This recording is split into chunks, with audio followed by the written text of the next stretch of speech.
Sudden temperature உடம்புக்கு நல்லது இல்லை. நிறைய வேற வேற விளைவுகளை உண்டு பண்ணும்.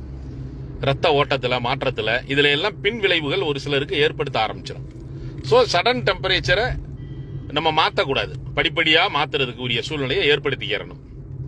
அடுத்து ரொம்ப முக்கியமானது, சரும பராமரிப்புல நம்மளுடைய உதடு விரிய ஆரம்பிக்கும், வெடிக்க ஆரம்பிக்கும். புண்ணு மாதிரி நிறைய நபர்களுக்கு உதட்டுல அடிக்கடி நம்மளுடைய உமிழ் நீர் நாக்க வச்சு தடவிக்கிறது நல்லது. காலையிலையும் இரவுலையும் எண்ணெய், நல்ல எண்ணெய் போன்ற பொருள்களை அதில் அப்ளை பண்றது நல்லது. நிறைய வெளியில தயாரிப்புகளும் வந்திருக்குது.